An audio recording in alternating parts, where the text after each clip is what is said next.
Selamat siang sahabat Iksada TV. Kembali lagi dengan Tas Buku, kegiatan komunitas bedah buku. Perkenalkan, nama saya Mona Testina Syaloho. Saya dari LPM 8. Di sini saya sebagai moderator. Saya akan memperkenalkan buku yang akan dibedah yang berjudul Berlayar ke Surga oleh Destin Fitria. Sebelumnya kepada Destin Fitria bisa diceritakan sedikit tentang buku yang akan dibedah. Ya, untuk novel berjudul Berlayar di Surga ini menceritakan sebuah keluarga yang tinggal di Aceh, tapi mereka dipisahkan karena terjadinya bencana tsunami. Kemudian ada kakak beradik yang memiliki keinginan untuk bertemu, dan tentunya keinginan untuk bertemunya ini juga tidak semudah membalikkan halaman setiap novel. Gitu loh. Oke, kepada sahabat Iksada TV, mari kita saksikan bedah buku yang akan dibawakan oleh Destin Fitria. Langsung saja saya mulai. Yang pertama tentang penulis.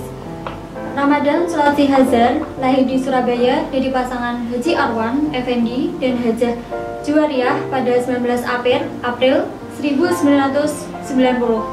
Saat ini dia masih menjadi mahasiswa jurusan PGMI Fakultas Tarbiyah IAIN Sunan Ampel, Surabaya. Ia sangat suka dengan dunia tulis-menulis. Di antaranya dua cerpennya pernah dimuat di Jawa Pos, yaitu Cetakan Tanpa Tinta Merah dan Senja di Karimunjanan. Bukunya yang telah terbit adalah Sebagai Bidadari Subuh, novel diterbitkan Sabil Diva Press, dan Happy Friends with Solat, non-fiksi diterbitkan Turfa Media Forgat. Bagi pembaca yang ingin memberikan kritik, saran, dan perkenalan dapat disampaikan melalui email atau akun Facebook, yaitu mdh5w3t@yahoo.co.id. Kemudian identitas buku berjudul Berlayar di Surga. Penulis Ramadan Sulawesi Hazar, nomor ISBN 9780297878849. Untuk jumlah halamannya sendiri yaitu 302 halaman. Penerbitnya Najah Peramal dan tanggal terbitnya Juli 2011.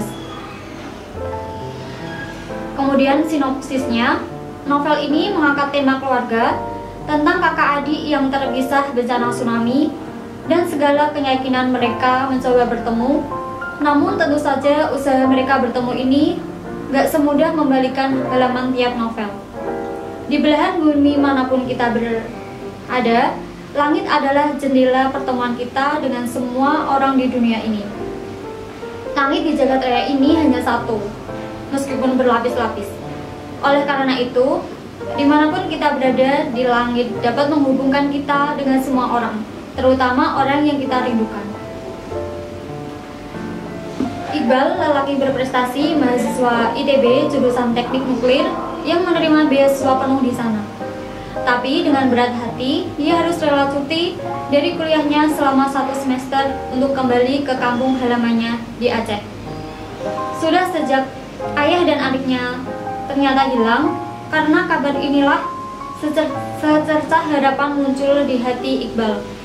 Berharap bahwa dua anggota keluarganya masih hidup.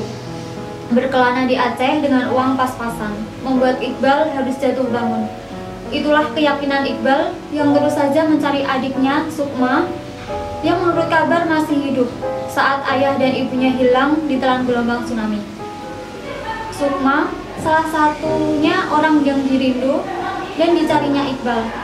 Namun sayang, saat Iqbal jauh-jauh dari ke Aceh mencari adiknya, pada saat yang sama Sukma dibawa penadah anak untuk dijual di Manado. Sukma hanya bisa berdoa pada Sang Pencipta untuk kelangsungan hidupnya. Bersama anaknya, dia berada di dalam kapal yang katanya akan membawa mereka keluar Aceh. Kemudian saat ingin dipindahkan lagi dari Manado tempatnya saat ini ke suatu tempat yang baru, Sukma dan keempat sahabatnya kabur naik mobil yang ingin pergi ke Jakarta. Dari kejadian itu, mereka akhirnya diasuh oleh seorang keluarga baik, dan mereka pun membantu keluarga itu untuk bekerja di ladang sebagai ganti biaya hidupnya sehari-hari. Saat itu pula, Sukma memecahkan barang milik juragan dari orang yang menolongnya itu. Dan sebagai gantinya, Sukma dijadikan sebagai anak juragan karena sudah lama mereka tak dikaruniai anak. Tapi saat juragan tak ada di rumah, Sukma selalu disiksa oleh istrinya sampai akhirnya dia dimasukkan ke penjara. Dan berakhir saat siksaan itu usai, namun mereka kehilangan salah satu sahabatnya. Kemudian mereka tinggal di pesantren hingga Sukma bertemu dengan seorang anak ustadz yang ingin menikahinya. Namun beliau difitnah oleh saudaranya sehingga masuk ke penjara.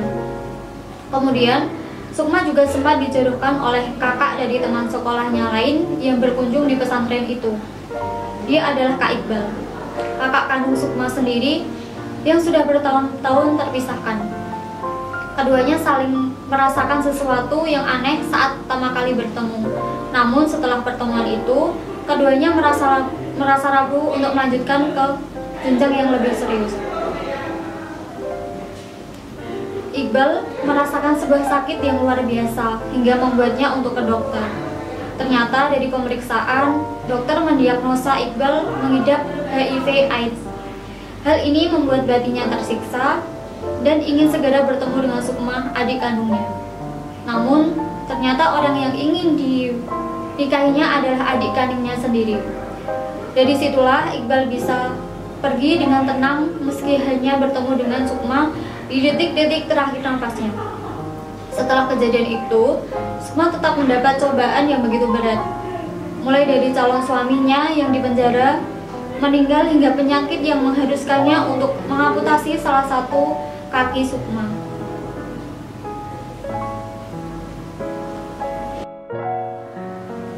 Baiklah sahabat Iksana TV, itu adalah bedah buku yang dibawakan oleh Mbak Destin. Sebelumnya Mbak, saya ingin bertanya, apakah buku yang berjudul Berlayar ke Surga ini memiliki kelebihan dan kekurangan? Ya, untuk kelebihan dan kekurangannya tentu saja ada. Untuk kelebihannya sendiri,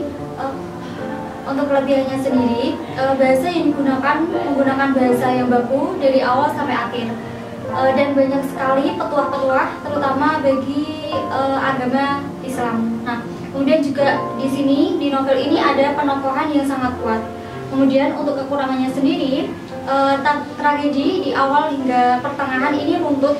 Namun di pertengahan hingga di akhir, sepertinya penulis dibawakan ke penulisannya itu seperti terburu-buru.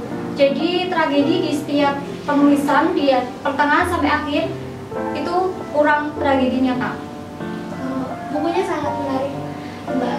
Sebelumnya saya mau nanya, jika sahabat Iksana TV ingin meminjamkan buku ini, bisa dipinjamkan ke siapa ya, Kak? Ya, untuk pinjam bukunya sendiri, teman-teman bisa pinjam buku ini ke saya atau di toko buku atau perpustakaan juga sudah tersedia. Oke, sahabat Iksana TV, sekian bedah buku yang dibawakan oleh Mbak Destin Fitria. Jika ada yang ingin ditanyakan, bisa meninggalkan pesan di kolom komentar. Saksikan juga bedah buku selanjutnya. Jangan lupa like, comment, and subscribe di channel Iksana TV.